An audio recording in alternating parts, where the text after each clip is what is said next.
सभी पत्रकार और छायाकार बंधुओं को मेरा हाथ जोड़ के नमस्कार। जैसा कि आप सभी को ज्ञात है कि उचाना क्षेत्र के एक सरकारी स्कूल का जो एक गंभीर मामला सामने आया है, उसको लेके आज यहाँ पे मैं आप सबसे रूबरू हुई हूँ। पिछले जैसा कि आप सबको ज्ञात है, एक मामला जो आया था सरकारी स्कूल का, जिसमें कुछ बच्चियों ने प्रधानमंत्री, राष्ट्रपति को और महिला आयोग को एक लगभग आप ये मानिए लगभग अगस्त के महीने में उन्होंने 5 पेज का एक पत्र लिखकर अपनी एक शिकायत प्रिंसिपल के नाम दर्ज करवाई थी, जिसको लेके 13 सितंबर को महिला आयोग के पास वो पत्र पहुंचा और उस पत्र के एवज में महिला आयोग ने जो उचाना का लोकल पुलिस और प्रशासन को और शिक्षा विभाग को उससे अवगत करवाया गया, परंतु 1.5 महीने तक भी वो पत्र के खिलाफ कोई कार्रवाई नहीं हुई। और दोबारा से जब बच्चियों ने शिकायत की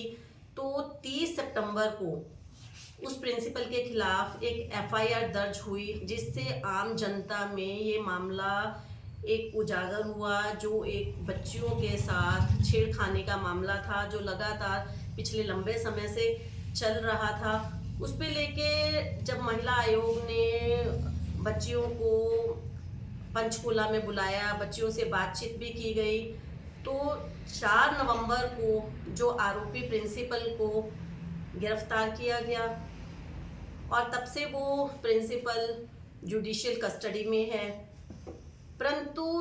अगर हम देखें तो इस मामले में जिस तरह से कार्रवाई होनी चाहिए उस तरह से कार्रवाई नहीं हो रही है। इसमें कुछ न कुछ ऐसे तथ्य हैं जो छुपे हैं। जो बच्चियों के माँ बाप हैं वो भी मामले को लेके आगे नहीं आ रहे हैं, तो कहीं ना कहीं वो भय के माहौल में भी हैं।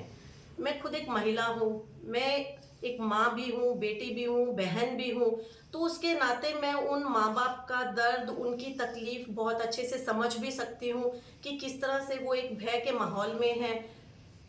लगभग 60 बच्चियों ने कंप्लेंट की थी, परंतु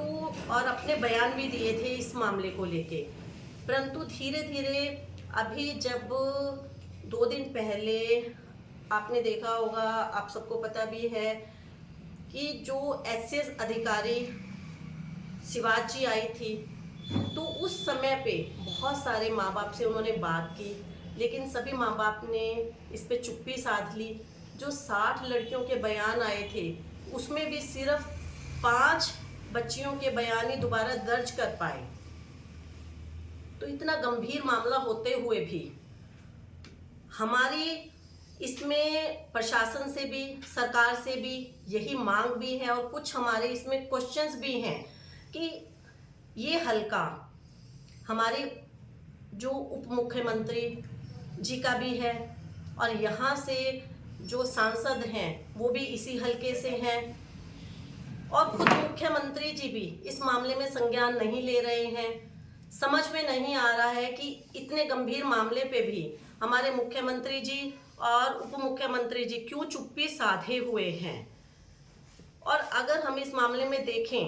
कि पिछले 6 सालों के प्रिंसिपल के कार्यकाल में जब एक विद्यालय में 2000 बच्चियां थी और उनकी जो संख्या धीरे धीरे घट के 1200 तक पहुंच गई, तो क्यों शिक्षा विभाग ने बच्चियों के ड्रॉप आउट के लिए संज्ञान नहीं लिया।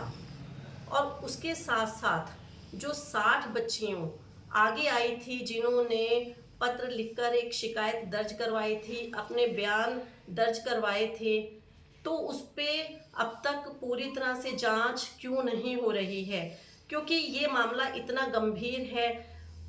अगर हम सुप्रीम कोर्ट की पॉलिसी पे भी चलते हैं तो माँ बाप और बच्चियों की जो प्राइवेसी को और उनको गुप्त रखते हुए भी सरकार इस पे कार्रवाई कर सकती है। और हमारी इसके साथ साथ बहुत सारे इस मामले से जुड़ी समस्याएं हैं जो संज्ञान में आई हैं कि जो स्कूल में एक सुझाव पेटी, सूचना पेटी का प्रावधान कहिए वो होता है, तो वो स्कूल में क्यों नहीं थी। अगर ऐसी पेटी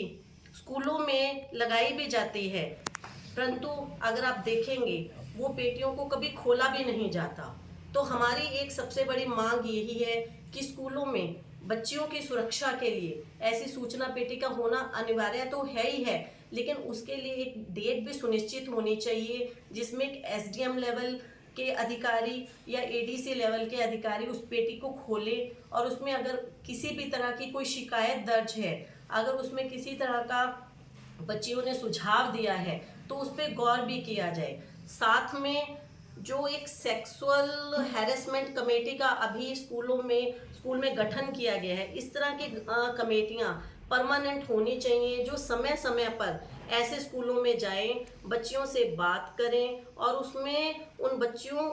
के साथ में बात करने के लिए एक काउंसलर होने चाहिए जो बच्चियों को अपने विश्वास में लेके अगर उनके साथ किसी भी तरह का कोई दुर्व्यवहार हो रहा है, स्कूलों में अत्याचार हो रहा है या किसी तरह का दुराचार हो रहा है तो उस पर संज्ञान लिया जाए। मैं इस बीजेपी सरकार से एक ही बात कहना चाहूंगी कि एक तरफ तो आप नारा देते हैं बेटी बचाओ बेटी पढ़ाओ का, तो कहाँ से आपका नारा कहाँ से नारा है कि पूरी जुमलेबाजी है। जब एक रक्षक ही भक्षक हो जाता है, एक शिक्षक ही इस तरह की हरकतें करता है तो हमारी बेटियां कहाँ से सुरक्षित हैं। और ऊपर से हमारे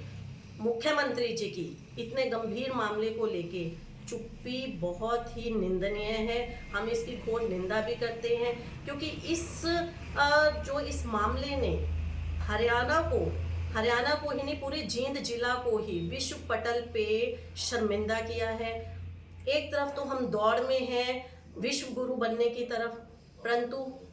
जब हमारे देश में, हमारे प्रदेश में और हमारे जिला में हमारी बेटियां